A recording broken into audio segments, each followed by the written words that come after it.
वंचित बहुजन आघाडीचे सर्वेसर्वा प्रकाश आंबेडकर यांनी सपत्नीक अकोल्यामध्ये मतदानाचा हक्क बजावलेला आहे। प्रकाश आंबेडकर यांनी सपत्नीक मतदान केलेलं आहे।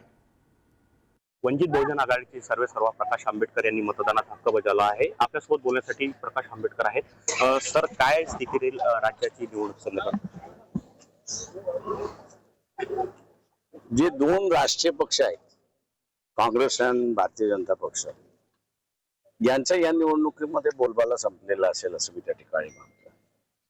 प्रादेशिक संघटन जे आहे त्या प्रादेशिक संघटनेची ताकद वाढलेली असेल एकंदरीत दिसते आणि त्याच्यावरती अवलंबून आहे की कोणाचं सरकार येईल, कोणाचं येणार नाही। वंचित निर्णय काय काउंटिंगच्या नंतर कळेल आपल्याला। आपण मतदान केलं आहे, मतदारांना नेमकं काय आवाहन कराल?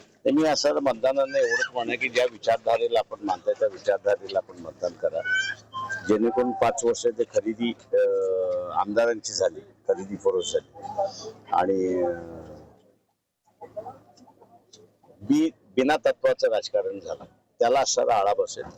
म्हणून ज्यांनी ज्या विचारसरणीला मानतात त्यांनी मतदान करावं असं माझं आव्हान आहे। लोकसभेमध्ये मतदानाची टक्केवारी घसरली होती, आता विधानसभेत टक्केवारी वाढावी यासाठी आव्हान कराल?